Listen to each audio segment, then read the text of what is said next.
10여 년 전 명리를 처음 공부할 때 옆자리에 늘 같이 앉아서 수업을 듣고 밥을 먹고 친분을 쌓아온 도반 같은 분이 있습니다. 지금은 70대 초반으로 들어섰지만 여전히 골프 치러 필드에 일주일에 몇 차례씩 나가고 매년 청국장을 만들고 민화를 그리며 주변에 사람들이 늘 끊이지 않고 자녀들도 안정된 삶을 꾸리고 있는 전형적인 좋은 말년의 모습을 보이는 분입니다. 이분의 사주는 일단 신강합니다. 그리고 흉신보다 길신이 득세한 명입니다.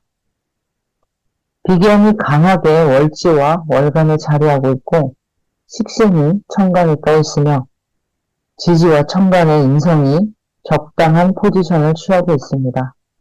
인성이 강하니 평생을 늘 무엇을 배우고 습득하는 것을 좋아해서 서예도 꽤 오래 하셨다고 하고 명리도 이 인성이 작동하여 시작했을 거라는 것은 쉽게 짐작해 볼 수 있습니다. 제가 말하고 싶은 것은 좋은 말년의 조건입니다. 그 조건 중에 특징 하나만을 꼽으라면 저는 길신이라고 말하겠습니다. 흉신도 있지만 이분의 사주는 그 흉신을 제어할 약을 가지고 있습니다. 상관에 대해서는 인성을, 편관에 대해서는 식신을 가지고 있으며 주로 길신들이 사주 전체의 분위기를 장악하고 있다는 것입니다. 그래서 70여 년을 살면서 나쁜 일이 왜 없었겠습니까? 그러나 길신의 힘으로, 그러니까 바른 마음, 바른 태도, 바른 결정으로 그 어려움을 헤쳐나갔고 나쁜 길의 어둠에서 늪에서 빠져있지 않고 빠져나올 수 있었다라고 해석하는 것이죠. 그건 모두 길신 덕분이었다라고 말하고 싶습니다. 흉신은 흉한 결정을 부르는 경향이 있습니다. 저의 70대 도반되는 분도 분명 여러 가지 갈림길에서 선택을 강요받는 그런 시절이 있었을 것입니다. 사탕같이 달콤해 보이는 뱀 같은 혀에 유혹 뒤에 숨어있는 독을 알아채는 능력과 그것을 피해갈 수 있는 정신 상태는 길신의 중요한 역할이기도 합니다. 그래서 명리에서 늘 언제나 그리고 반드시 흉신은 억제되고 제화되어야 한다고 강조 또 강조하는 것입니다. 여러분의 인생이 찌그러져 있거나 머리가 어지러울 정도로 현재 상황이 복잡하거나 심한 어려움에 봉착되어 어떤 현명한 결정을 내리는 것이 힘들다면 이 흉신들이 날뛰고 있다라고 짐작할 수 있습니다. 여러분의 사주팔자 중에 분명 길신이 하나라도 있을 것입니다.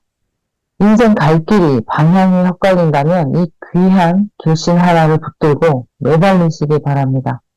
그게 정관이면 남들 시선이 무서워서 이상한 행동과 일을 벌이지 않을 것이고 그게 정인이라면 합리적인 판단과 인간다운 면모를 지키려고 애를 쓸 것이며 그게 정제라면 안 먹고 안 쓰고 꼬박꼬박 쌓아온 알토란 같은 내 돈이 아깝고 귀해서 함부로 무엇을 결정하지는 않을 것입니다.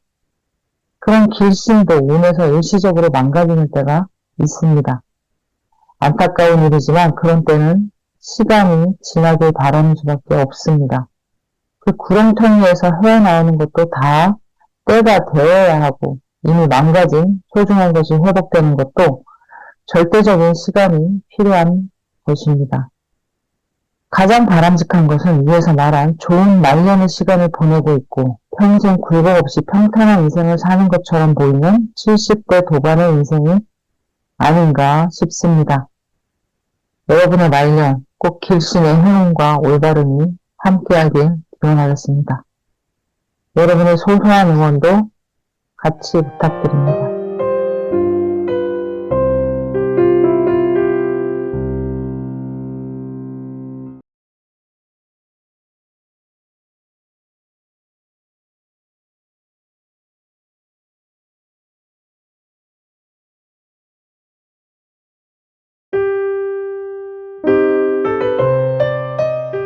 아름답다라는 말을 언제 써보셨을까요?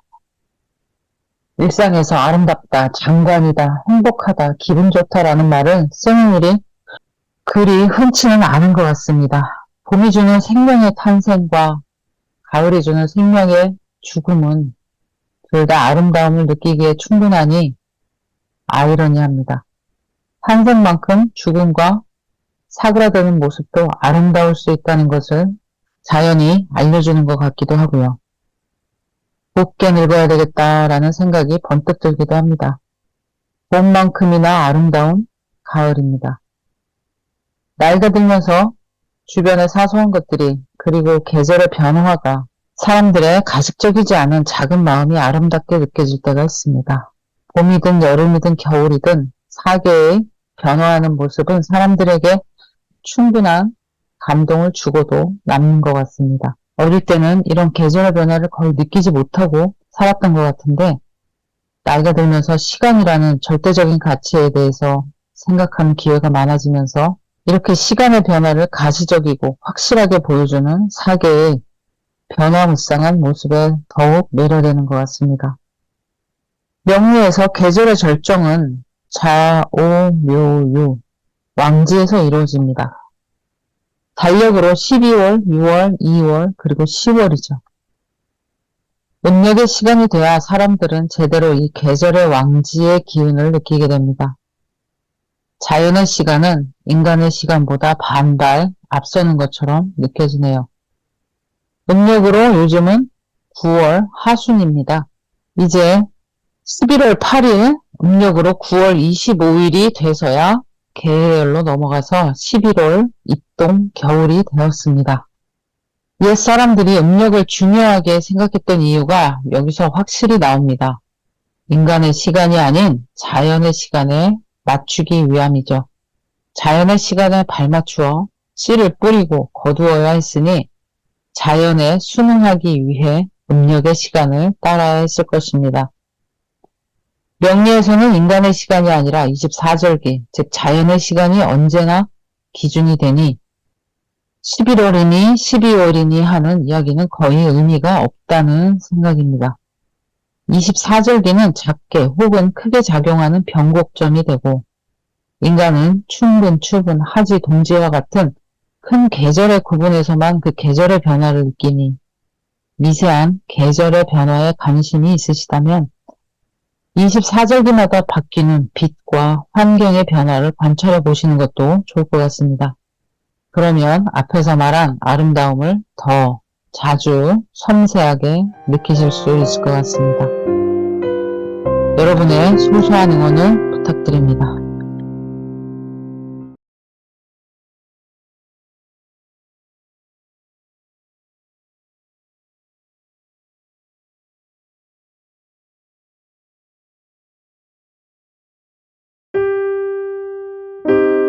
결제, 발현 모두 좋은 단어들입니다. 매력적인 말들이고 살면서 실천해야 하는 것들이죠. 누군가 자신의 매력을 반만 보여주고 반을 나중으로 미룬다면 신비하고 알고 싶고 궁금한 사람으로 인식될 것이고 적당한 때와 장소에 맞춰 자신의 온전한 모습을 몰입하여 던져내놓을 때 그보다 멋진 자아실현은 없으므로 온갖 시선과 관심이 따라붙게 될 것입니다.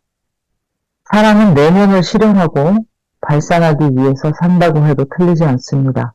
그 목적은 생명의 기본적인 미션이기도 하고 인간은 차원이 틀린, 즉 자신만의 이익을 추구하는 게 아니라 유용하고 누군가에게 도움이 되고자 하는 욕심을 가지고 있습니다. 양아치가 아닌 이상 말이죠. 명리에서의 생급제화는 삶을 현명하게 살아가는 하나의 병법으로 손색이 없습니다. 절제는 보통 관과 인성으로 하고 발현은 보통 식상과 재성으로 하려고 합니다. 오행으로 보면 절제는 금과 수에 가깝고 발현은 목과 화가 주로 하는 역할입니다. 그 전에 물론 내가 어떤 기질의 무사인지 어떤 무기를 가지고 이 정글을 헤쳐나가고 있는지 알아야 하는 게 우선순위이지만 그 무기를 어떤 때에 내밀어야 하고 어떤 때에 숨겨야 하는지에 생극재화는 고수라면 알아야 하는 필수 기술일 것입니다. 다시 말해서 나의 기질을 먼저 알고 언제 그 기질을 펼치거나 숨겨야 하는지 알고 있어야 한다는 뜻입니다. 욱 하고 내지르고 싶을 때 한 발짝 멈추는 절제의 태도와 마땅한 시간과 장소와 이벤트를 만났을 때 자신의 기질을 마음껏 표현하는 발현의 매력은 사람들의 시선을 끄는 마력 중의 마력이니 틀림없죠. 광의의 의미로 생각해보면 이 절제와 발현은 물 들어올 때 노저어라 아니면 기다림의 미학이라는 타이밍을 알고 대처하는 행위 예술과도 비슷합니다. 때가 아닌데 나서고 때가 됐는데도 나서지 못한다면 세상 바보, 호구, 띠지리, 심지어 나고자, 실패자처럼 보일 수도 있고 실제 그런 사람일 수도 있습니다. 두려움, 불안, 알 수 없는 미래에 대한 학습된 위축 혹은 에라 모르겠다 하는 내지름이 내 안에 있는지 살펴보는 게 좋겠습니다. 얼마나 많은 시간을 이 절제와 발현의 시간을 엇갈리게 살아왔습니까? 언제, 어디서, 어떻게 나를 절제하고 나를 발현할 것인가? 이 기술을 갈고 닦는다면 누구에게든 호감형의 사람으로 혹은 기본을 알고 중도를 지키고 욕심을 내지 않고 자신만의 가치를 지키며 사는 다시 쳐다보게 만드는 매력쟁이가 될 수 있습니다. 언제 노를 젓고 언제 노저움을 쉴 것인가의 문제죠. 때 아닐 때 노저우면 어떤 일이 발생할까요?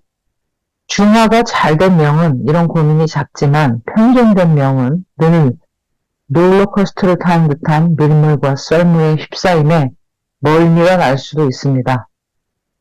내가 가진 것을 발견하고 타이밍의 예술을 연습하는 가을 되시길 바랍니다.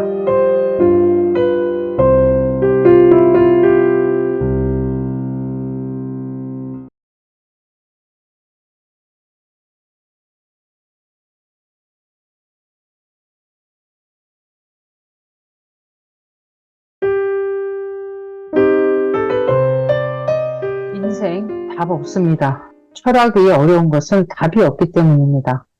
수많은 현자들이 이렇게 살아라 저렇게 살아라 말하지만 그들의 말이 허공의 연기처럼 느껴지는 건 나의 인생, 나의 현실, 나의 생각과 부합하지 않는 경우가 대부분이기 때문입니다. 욕심을 내려놔라. 이게 쉽나요? 자신도 모르게 욕심을 부리다 어느새 욕심으로 인한 화를 당하고 있을 때 그제서야 깨닫습니다. 내가 너무 욕심을 부렸구나 하고요. 사람과 인연에 대해 집착하지 마라 라고 하지만 상대가 떠나고 나서야 자기 잘못을 반성하는 게 대부분 하는 행태입니다. 그래도 노력을 안 하는 것보다는 낫겠죠.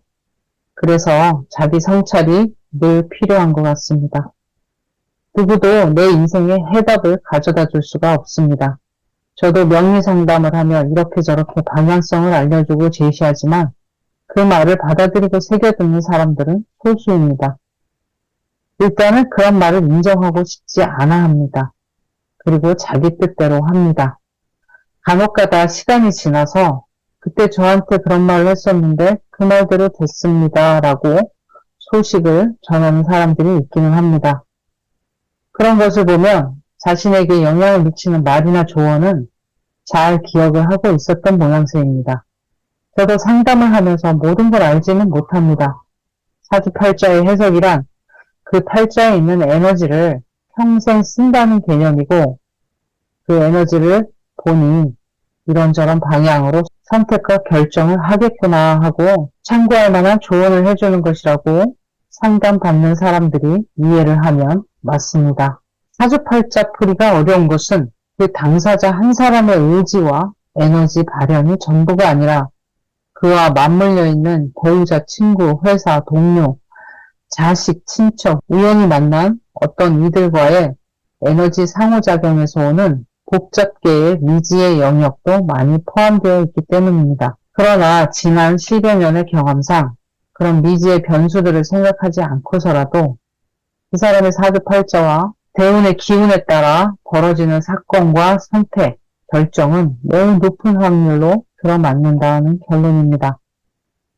대운과 맞물린 사주팔자의 행보를 조금이나마 엿보고 짐작해 볼 수 있다면, 그리고 위에서 언급한 사람들처럼 가슴에 새기고 있다가 문득문득 결정과 선택을 내려야 할 때 참고한다면 저와 상담받는 자의 목적은 이룬 거나 다름없습니다.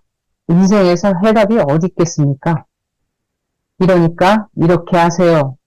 조언하는 것도 매우 위험한 일이고 그렇게 시킨다고 하는 사람도 무지하고 어리석은 사람입니다. 자신의 인생을 자신이 책임져야 하는 거고 소위 말하는 성공하는 사람, 자수성가하는 사람, 흙수저에서 금수저로 탈바꿈하는 사람 모두 자신의 에너지를 믿고 플러스 운이 따라주는 경우가 대부분입니다. 노답 인생의 유일한 해답은 자신뿐이라는 것, 그리고 자신의 길을 묵묵히 가다가 운이 좋으면 좋은 꽃길도 만나게 된다는 걸 기억하시면 좋겠습니다.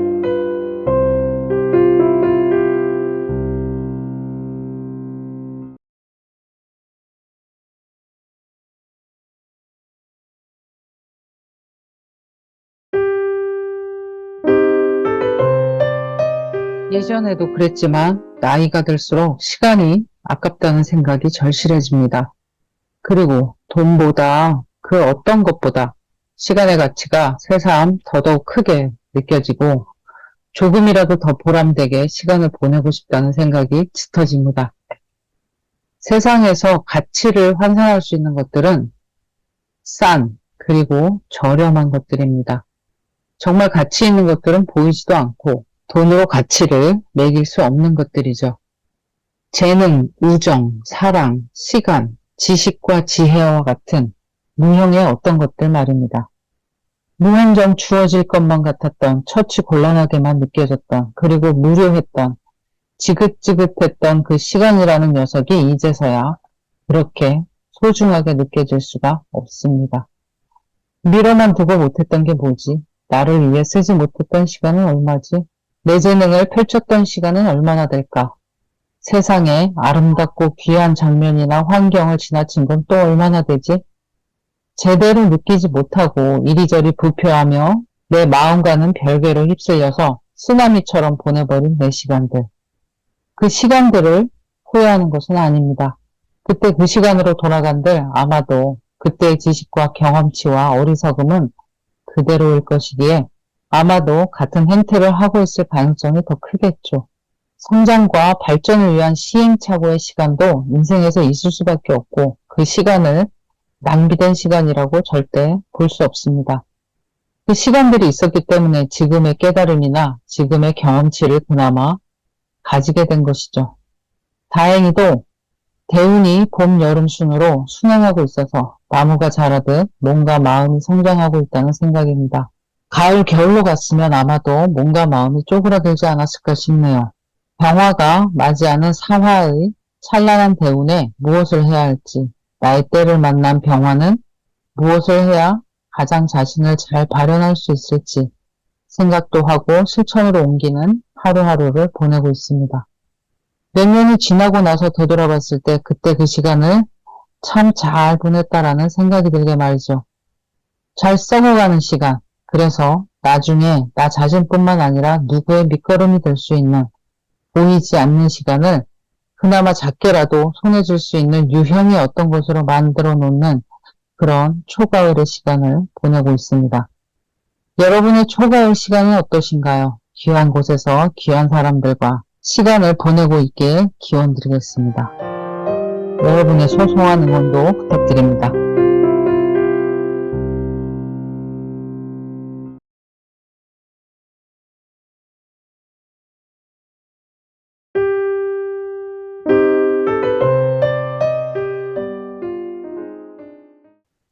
나는 악마를 보았다 라는 한국 영화가 있습니다. 정말 악마와 같은 인간이 존재하는구나를 영화 속에서만 보는 게 아니라 현실에서도 보게 됩니다. 대낮에 생면부지의 원한 관계도 아닌 사람에게 상상할 수 없는 범죄를 저지르거나 아이를 상습적으로 학대하거나 하는 정말 이해할 수도 없는 인간 같지 않은 사람들을 악인, 악마라고 할 수 있는 거죠. 우발적인, 의도하지 않은 실수나 착각이 가미된 행위가 아니라 그들이 진짜 악마구나라고 결정 내릴 수 있는 것은 극악무도의 행위를 하고도 전혀 죄책감이나 가책을 느끼지 않는 데 있습니다. 내가 이런 뻔뻔한 태도 말이죠. 네가 거기서 얼쩡거린 게 잘못이지, 네가 건드린 게 잘못이지 어쩌고 하는 자신의 행위가 잘못된 것이 아니라 네가 그러니까 내가 그런 거다 라는 변명을 늘어놓습니다. 폭력은 어떤 이유에서도 정당화되면 안 되고 그건 물리적인 폭력뿐만 아니라 언어적 폭압도 마찬가지입니다. 악의는 절대 반성이라는 게 없다는 게 특징입니다. 피해준 거 없잖아 라고 생각합니다. 인간을 지나가는 개처럼 여기고 인간 존중에 대한 개념은 아예 없습니다. 범죄까지는 아닐지라도 일상에서도 그런 기미를 가진 사람들을 종종 만날 수 있습니다. 그때 나한테 왜 그랬어? 라는 섭섭한 마음을 전하는 상대는 너가 그렇게 느꼈다면 미안해, 오해인 것 같다 라고 일단 마음을 다듬어주는 말을 해야 합니다. 널 위해서 그런 거야. 너가 그랬으니까 그렇지 어쩌고 하는 말과 함께 자기 변명을 늘어놓는다면 악인의 DNA를 가지고 있다고 해도 과언이 아닙니다. 인생 낭비하지 마세요. 절대 고쳐지지 않습니다. 저런 자기 변명을 늘어놓는 사람들이 자기 반성과 성찰이 있을 리가 없죠. 입으로는 미안하다고 말해도 속으로는 전혀 미안함이나 잘못했구나를 느끼지 못하는 사람들이 찐 악인들입니다. 명리에서도 어떤 특정 글자가 크게 훼손되었을 때 저런 악인의 모습을 드러내는 경우를 봅니다. 소시오패스, 사이코패스, 나르시스트 모두 한 가지 공통점이 공감 부족입니다. 남의 고통을 모른다는 거죠.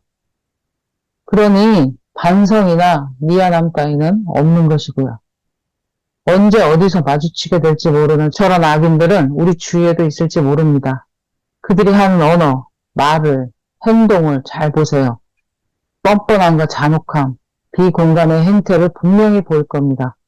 그리고 어떤 사소한 일 속에서 그 악의 언어와 행위가 분명히 드러나게 될 것입니다. 음과 어둠의 기운과 함께 말이죠. 그러니 여러분, 음한 장소, 음한 사람, 어둡고 칙칙한 분위기, 그런 시간대 등등을 피해서 다니시기를 기원드립니다.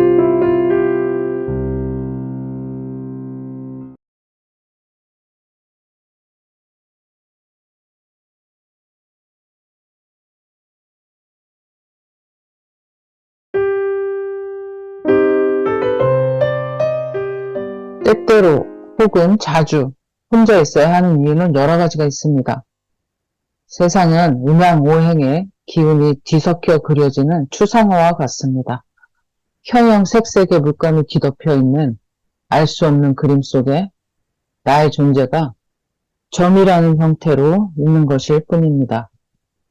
혼자 있다는 것은 100%는 아니겠지만 그래도 나의 온전하고 순수한 색이 무엇인지 찾아보는 시간이라고 할 수 있죠. 무카토금수, 음과 양의 60갑자의 톱니바퀴 같이 돌아가는 복잡한 기운이 난무하는 세상 속에서 나라는 온전한 기운에 귀를 기울여보고 나의 색을 찾아보고 나의 깊은 내면에 자리하고 쉽게 세상 밖으로 꺼내놓지 못하는 진짜 내 모습에 가까이 갈 수 있는 시간은 오롯이 혼자 있는 시간을 통해서만 근접할 수 있기 때문에 이런 나만의 시간에 집중하는 게 좋을 수 있습니다. 아마도 사람들은 파랑색, 빨강색을 여기저기 묻히고 혹은 검은색, 회색도 이곳저곳에 묻히고 적당한 타입 속에서 회색지대에 살아가고 있을 것입니다. 그게 좋다 나쁘다의 가치 판단을 하고자 함이 아닙니다. 이런저런 삶의 형태가 있는 다양성에 관한 이야기이고 선택과 집중에 관한 이야기입니다. 명리적으로 이야기하면 나는 목의 기운으로 태어났는데 옆에 있는 화의 기운이 너무 강해서 마치 나는 목이 아니라 화의 기운처럼 세상을 살고 있는 사람들이 있거든요. 개수가 근처에 토의 기운, 그러니까 관살이 너무 강하게 되면 자신이 무엇이라도 된 것처럼 권위적 사고와 명령적 삶의 방식으로 본분을 잃을 때가 많습니다.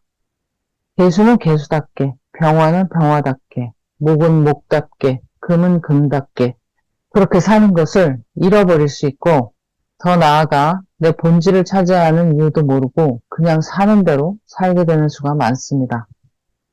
혹자는 그거 알아서 뭐하게 라고 이야기할 수 있겠으나 태어나서 근 80년을 넘게 살면서 나의 존재와 역할과 취향에 대한 심각한 탐구조차 안 한다면 안타깝지 않을까요? 남들이 뭐 좋아하는지만 관심 있고 정작 내가 좋아하는 게 뭐냐, 하고 싶은 일이 뭐냐는 질문에 명확하고 빠르게 대답할 수 없다면 말이죠. 예전에는 남들과 잘 뒤섞여 사는 것이 미덕인 때가 있었습니다. 그리고 그런 경향이 아직도 존재합니다. 그러나 현대 젊은 세대는 자신의 색을 어필하고 그 색을 지키려고 하고 그 색을 더 강하게 만들려고 발버둥을 치고 있는 것 같습니다. 여러 잡스러운 기운과 여러 잡다한 색이 묻혀서 정작 자신을 잃고 살고 싶지 않으면 멈추고 거울을 들여다보면서 한번 물어보세요. 넌 누구니? 하고요. 여러분의 소소한 응원을 부탁드립니다.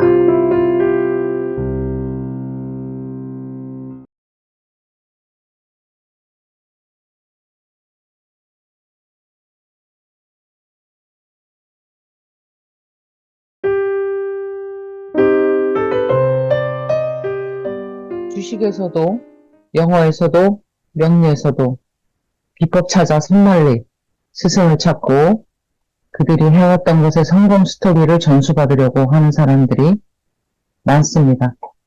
혹자는 비법이라는 게 어디냐? 라고 말하기도 하지만 정말 비법이라는 게 없을까요? 저는 주식이든 영어든 명리든 어떤 분야이건 비법 혹은 지름길의 노하우는 있다고 생각합니다. 어떤 하나의 삶을 20년, 30년 동안 오르락 내리락한 사람이 있다고 생각해 볼 수 있습니다. 물론 그 사람이 여러 코스를 돌아보며 가장 빠르고 쉽게 정상으로 올라가는 길을 찾는 성향의 사람이 아니고 남들이 가는 길을 그저 따라갔던 사람이라면 이야기는 달라지겠죠. 하지만 남들 가는 길 말고 좀 더 빠르고 좋은 길 없나를 탐색했던 등산가라면 남들이 가지 않은 길이라도 그 한 사람이 20년, 30년을 오고 간 그 길은 길로서의 역할을 하고 있을 것입니다. 다른 사람들이 모르는 것 뿐이죠. 제가 말하고 싶은 비법이나 지름길의 노하우는 정상으로 가는 안전하고 빠른 길입니다. 세상에는 달인도 명장도 전문가들도 많습니다. 그들에게 그런 명칭이 붙은 것은 그들이 찾은 자신만의 길에 사람들이 인정을 해주었기 때문이겠죠. 인정을 해주든 안 해주든 그런 비법과 노하우는 있다고 믿습니다. 그걸 알아보는 놈이 없을 뿐이죠.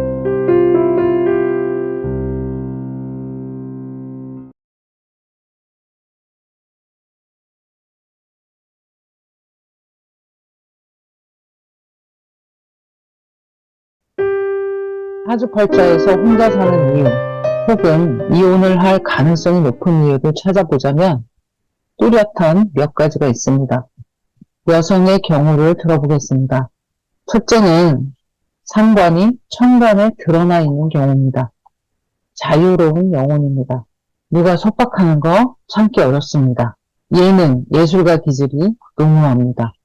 이때 관이 있으면 결혼했다가 이혼할 가능성이 더 커 보입니다. 관살이 없이 상관만 천간에 있는 경우도 남자와의 인연이 그리 많지 않습니다. 누가 다가와도 쳐낼 가능성이 더 높은 것이죠. 물론 상대방의 음양오행에 따라서 여성이 마지못해 결혼을 하는 것처럼 해서 혼인을 할 수도 있죠. 상관 경관의 해로움을 이때 강하게 느끼겠죠. 하지만 시대가 변했으니 이혼한 게 흠이 되는 세상이 아닙니다. 흠이라면 바로 자신의 팔자를 받아들이지 못하는 데 있습니다. 둘째는 무관사주입니다. 개미새끼 한 마리 지나지 않은 것처럼 남자와의 인연이 박할 수가 있습니다. 주변에 뭐가 보여야 인연이 되든지 말든지 하겠죠. 셋째는 인성다자의 경우입니다. 인성은 편인이든 정인이든 관의 사랑을 잘 받아 챙길 수 있는 안테나와 같은 것입니다. 보이지 않는 관의 사랑이 전자파처럼 흐를 때도 그걸 잘 캐치해서 내 것으로 만드는 재주가 있죠. 근데 인성이 너무 많으면 관을 설계한다 하여 나는 사랑받아야 마땅한 사람, 나는 사랑받아야 해, 사랑받겠 난 몰라 하며 상대방의 에너지를 너무 소모시킬 가능성이 큽니다. 특히 평인의 경우 그 에너지를 빼는 정도가 심해서 연애 기간 중에 남자가 도망가 버릴 수도 있습니다. 넷째, 비겁이 너무 강한 경우 그렇습니다. 비경과 겁재가 많다는 것은 주체성, 독립성, 자립성이 정말 강하다는 것을 말하고 고집도 장난 아니죠. 좋은 점도 있고 나쁜 점도 있는 게 모든 인생사인데 결혼과 관련해서는 비겁이 많은 팔자가 관을 맞이하기가 보통 힘이 든 게 아닐 겁니다. 관성은 비겁을 제어하고 어느 한 조직의 장으로서 서야 하는데 그게 안 되니 가정이 세워질 수는 있으나 비겁이 많은 여성이 가정의 역할을 하게 될 가능성이 매우 큽니다. 그렇게 잘 사는 커플들도 많이 봤습니다. 여성의 주장이 강하고 남자가 살림도 잘하고 다정하고 그런 경우들이죠. 무관자들, 관사론에 결혼할 수 있습니다. 비겁 다자들, 식상운에 결혼할 수 있습니다. 인성 다자들, 재성운에 혹은 비겁운에 결혼할 수 있습니다. 결혼하고 안 하고의 문제가 아니고 결혼하고 나서 잘 살아야 되지 않겠습니까? 궁합도 봐야 하고 그 사람을 면밀히 살펴 정말 극혐하는 무언가가 있을 때는 연애만 하든가 해야 합니다. 사람의 에너지는 상황에 따라 변하고 어떤 사람과 있느냐에 따라 변하기도 하고 어떤 나이대에 있느냐도 중요합니다. 그래서 마음에 드는 상대가 있다면 시간에 공을 들여서 이런 상황 저런 상황에서 어떤 에너지를 발산하는지도 보는 게 좋고 어떤 사람들과 있을 때 어떤 색깔을 뿜어내는지도 보는 게 좋습니다. 결혼은 만났다 헤어지는 게 아니라 오래오래 같이 할 친구 같은 상대를 만나는 것이기 때문이죠. 그리고 더 중요한 것은 그런 에너지를 뿜는 사람을 보며 내가 어떤 기분과 기운으로 변하는지 보는 것입니다. 여러분의 행복한 연애와 결혼 생활을 기원하겠습니다. 공감하셨다면 소소한 응원을 부탁드립니다.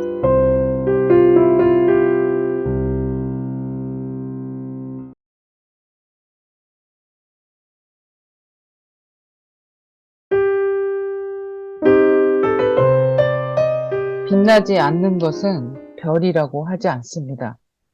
빛나지 않은 채로 주변을 도는 것은 위성일 뿐입니다. 국보로 지정되어 있는 조선시대 천문도는 빛나는 별과 빛을 내지 않는 위성까지 섬세하게 그려놓은 하늘의 지도라고 할 수 있습니다. 봄에는 이런 별들이, 여름에는 또 다른 별들이, 가을에는 그리고 겨울에는 이렇게 사시사철 하늘을 쳐다보던 학자들이 반복해서 나타나는 별들의 길을 한자리에 그려놓은 종합지도라고 할 수 있습니다. 철학이 과학과 무슨 상관이더냐 하는 때가 있었습니다. 그런데 철학과 과학은 전다른 언어의 표현 방식의 차이일 뿐 모두 같은 이야기를 하고 있다는 것을 알게 됩니다. 철학은 사유의 관념적인 방식으로, 과학은 계량적이고 수리적인 방식으로 자연 현상을 관찰하고 정리한 학문임을 알게 된 거죠. 동양의 철학적 관념을 서양의 수리적 셈법으로 정량화하고 계측하는 것이 의미가 있느냐, 가능하냐, 그런 것을 떠나서 이미 호기심을 자극하고 있다는 것이 중요합니다. 명리학 석사 논문을 쓰면서 여러 소논문을 읽다가 발견한 한 서울대 물리학과 교수의 강연 자료에 따르면 음양 오행에 밀고 당기는 힘의 크기를 방정식으로 만드는 것이 가능한 일이라고 합니다. 그렇다면 음양 오행을 인체에 적용하고 있는 한의학에, 음양 오행을 인간의 기륭화복에 적용하고 있는 명리학에 적용한다면 너무나도 주관적인 해석이 판치고 있는 명리학계에 어느 정도 객관성이 부여되지 않을까 싶습니다. 사주 보는 사람의 시각과 주관적인 경험에 따라 다양한 해석을 할 수 있어서 듣는 사람이 A 상담사와 B 상담사에게 듣는 어떤 부분이 매우 틀릴 수가 있습니다. 아는 것만 이야기하고 증명되고 언제까지나 지속되는 항상성이 유지되는 진리의 음양오행의 이치를 전달해야 하는 것이 맞다고 생각합니다. 이때는 맞고 저때는 아닌 이혈령, 비혈령의 해석이 나오지 않으려면 말이죠.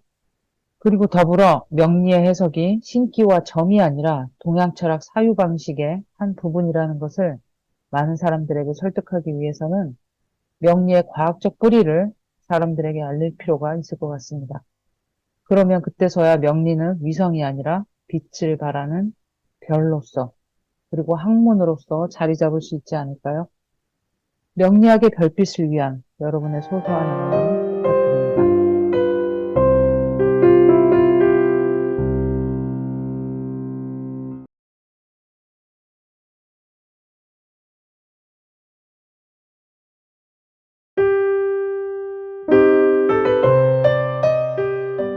한 인간, 개인의 입장에서 볼 때도 그리고 인간이라는 종족을 볼 때도 삶은 여러 가지 패턴의 조합으로 이루어진 것을 알 수 있습니다. 언어, 행동 양식, 문화, 정치, 경제 모든 것이 하나의 패턴으로 정형화된 아웃라인을 그려볼 수 있다는 것이죠. 시야가 좁고 생각이 얕을 때는 이런 패턴이 흘러가는 삶의 방식이 눈에 잘 안 보일 수 있습니다. 하지만 넓고 크게 보면 자신이 얼마나 하루 동안 정해진 틀 안에서 맴돌고 있는지, 그리고 그것이 한 달 혹은 몇 년이 지속되고 있는지 알 수 있고, 놀라울 정도로 반복된 삶에서 맴돌고 있음을 알게 됩니다. 사람들은 보통 변화를 두려워하죠. 하지만 강제로 타의에 의해서 새로운 어떤 것을 받아들이고 내가 변해야 하는 시간들이 찾아옵니다. 내가 변하지 않더라도 적어도 주변이 변하고 바뀌는 것을 봐야 할 때도 있죠. 개인의 삶에서 그것은 나의 운이 바뀌는 시점일 가능성이 많습니다. 사회적, 국가적으로도 운이 있어서 시대적 변화가 급격히 발생하는 때도 있어서 그때는 국운이 바뀌고 있다고 말할 수 있습니다. 개인의 운, 내 주변인들의 운, 시대의 운, 이렇게 우리는 여러 패턴의 톱니바퀴들 중에 하나로 서로 맞물려 나아갈 수밖에 없습니다. 결국은 패턴입니다. 유유상종의 사람들이 모이는 것이고 비슷한 패턴의 삶의 모습을 가지고 있는 사람들과 맞물리게 되는 것이죠. 아구가 안 맞는 톱니바퀴는 갈등하겠죠. 시대에 맞지 않은 직업, 어떤 한 조직에 맞지 않은 나의 적성, 만나기만 하면 언짢아지는 지인이나 배우자, 이런 것들이 갈등과 상충의 상황입니다. 기름을 붓지 않아도 아구가 잘 맞아 돌아가는 톱니바퀴를 모두 원하고 바랍니다.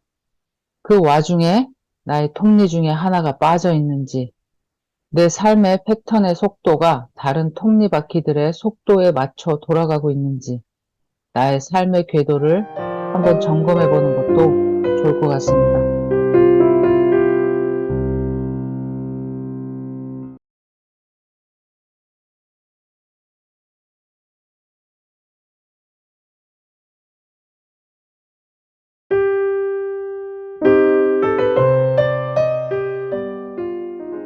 2012년 임진년, 2013년 계사년. 개인적으로 힘든 일이 있어서 2013년 말쯤에 지인의 소개로 철학관에 간 적이 있습니다. 그 당시는 명리를 공부하기 전이었습니다. 상담하는 선생님이 부정 지나면 바로 좋아져 라고 말합니다. 이 말 한마디가 기억이 납니다. 한참 전 일인데도 말이죠. 상황이 그대로인데 도대체 뭐가 좋아진단 말인가 이런 생각을 하며 돌아왔습니다. 그리고 한두 달이 지나고 구정이 지나 2014년 갑오년이 되었고 상황은 그대로인 상태였지만 마음이 달라지고 기운이 생기고 긍정의 마인드도 올라와서 임진년, 계사년과는 확실히 다른 나의 태도와 시선과 마음가짐이 생긴 것을 느낄 수 있었습니다. 한마디로 말하면 마음이 편해졌다라고 할 수 있었습니다. 힘들었던 상황은 그대로이고 나에게 유리하게 변한 것도 없는데 마음이 편해졌다가 맞는 말인 것 같습니다. 참 신기한 경험이었습니다. 그리고 나서 2015년 정인운이 들어올 때 본격적으로 명리 공부를 하기 시작했고 벌써 많은 시간이 지났습니다. 저의 대학원 논문에 음양오행의 기운에 대해 서론에서 다룰 때 오행의 기운을 에너지라고 표현했습니다. 목화토금수의 기운은 세상 돌아가는 수레바퀴의 5개 중요한 축이고 그 에너지가 인간에게도 적용된다는 것이 음양오행 이론의 주요한 내용 중의 하나입니다. 가보년은 병화인 저에게 강력한 힘을 주는 인성과 겁재가 한꺼번에 들어왔던 한 해였고 물먹은 솜처럼 무거운 기운으로 임진년과 계사년을 보내다가 물기를 다 빼고 뽀송한 이불솜처럼 다시 탄생한 듯한 기분이 들게 만드는 것은 결코 우연이 아니었습니다. 이렇게 에너지는 순환되고 있었습니다. 월운을 보더라도 이러한 기운의 느낌은 똑같습니다. 임진년이 그랬던 것처럼 몸과 마음이 좋지 않으며 갑오월은 몸과 마음이 가벼워지고 모든 컨디션이 좋아집니다. 저희 논문 주제가 명리학과 질병과의 상관관계입니다. 음양오행은 사람에게 직접적인 영향을 주는 에너지 작용이고 미처 사람들이 알지 못할 뿐이지 생활 곳곳에서 혹은 만남에서 운에서 그런 작용의 결과들이 펼쳐지고 있습니다. 명리를 공부하며 몇 년 동안 하루하루 그날의 일진에 따른 기분과 발생한 일에 대해서 점수를 매겨 기록한 적이 있습니다. 어떤 오행의 기운이 나와 잘 맞는지, 어떤 글자가 부정적인 영향을 미치는지 수년간 기록을 해봤죠.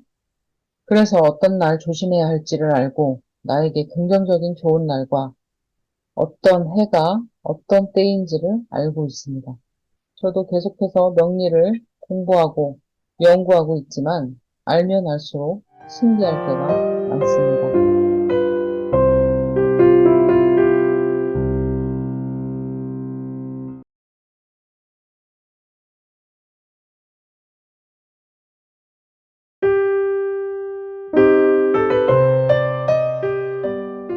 명리는 그리고 사주팔자는 계절학이며 시간에 관한 이야기입니다.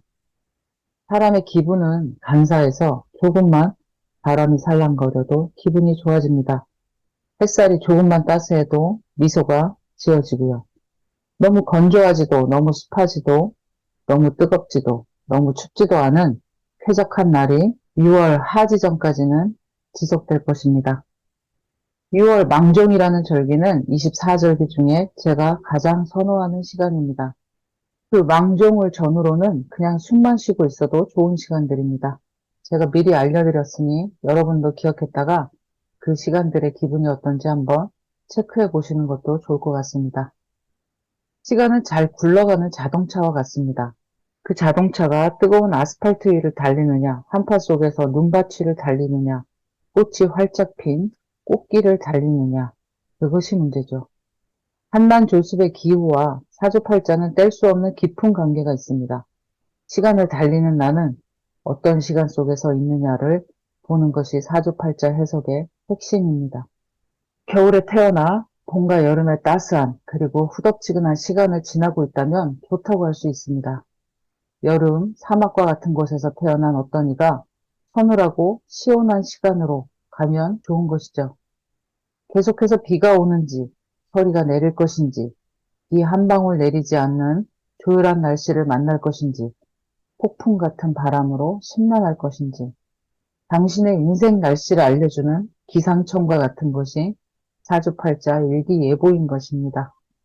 여러분의 삶과 간 길이 늘 6월 초순, 망종과 같이 순탄하고 평화롭기를 기원하겠습니다. 여러분의 소소한 응원을 부탁드립니다.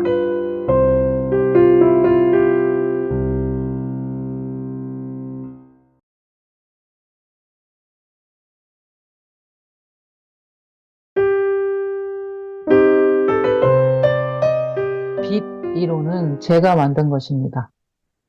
60갑자 청간 10개 글자 지지, 12개 글자로 돌아가는 음양 오행의 명리학에서 가장 중요한 하나를 선택하라고 한다면 저는 빛이라고 하겠습니다. 제가 병화라서 그러는 것은 아닙니다. 절에 가면 초를 밝히죠. 성당 등 무언가 간절한 기도와 소원을 빌거나 할 때 불을 밝힙니다. 어두운 마음에 한 줄기 혹은 환한 빛을 두고자 하는 것은 정말 현명한 행위입니다. 사람이건 사물이건 어두운 것은 그리고 음기가 가득한 것은 그러한 기운을 끌고 옵니다. 쿵쾅쿵쾅 뛰어넘치는 기운이 아니더라도 고요하면서 밝은 상태에서 중용과 중화의 마음의 평화가 일어나고 행복은 그런 균형이 일어났을 때 잠시 느끼는 감정 상태입니다. 그래서 불균형을 사주팔자뿐만 아니라 모든 정신적, 철학적 분야에서 경계하고 있기도 합니다. 명리학에서 자평진전이라고 하는 유명한 책도 자평이라는 말은 바로 기울어지지 않은 균형의 상태를 말합니다. 화기운이 너무 많은 사람이 또다시 빛을 얻는 것은 조심하라고 말하고 싶습니다. 균형이 깨지기 때문이죠.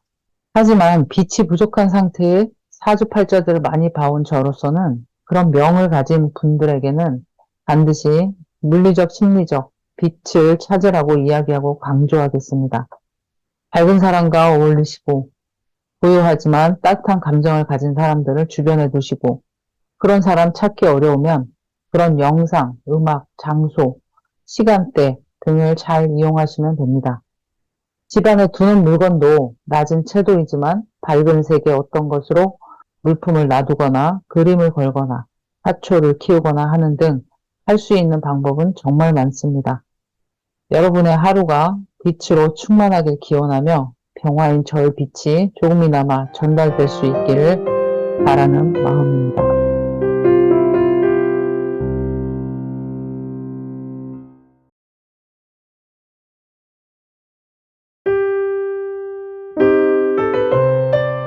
어떤 선을 넘고 나면 온전한 자유나 내가 원해왔던 어떤 것을 계속해서 만끽할 수 있다면 어떻게 하시겠습니까? 그 선을 넘으려고 안간힘을 쓰고 그 선 아래로 내려오지 않으려고 애를 쓰겠죠? 첫 단계는 내가 그 선을 정해야 합니다. 그 라인이란 목표, 내가 원하는 것, 내가 정말 간절히 원하는 것을 말합니다. 이 간절함의 느낌은 어느 순간 세월 속에서 회색해버려 그냥 살지 뭐하러 바둥거리냐 하며 스스로를 안주시키고 정착이라는 유혹적인 말로 스스로를 틀에 넣어버리면서 사라져버렸습니다. 열의도 목적성도 그걸 달성해야 하는 당위성도 같이 흐려져 버리면서요. 그저 이런 일상이 깨지지 않기를 바라는 수동적인 삶의 형태로 모두들 마취제를 맞은 듯 수면제에 반쯤 취한 듯한 모습으로 삶을 살아가고 있는 것 같습니다. 그건 저도 마찬가지죠. 아주 오랫동안 그곳에 머물면서 다른 곳을 향해 가야 하는 이유가 생기지 않았었거든요.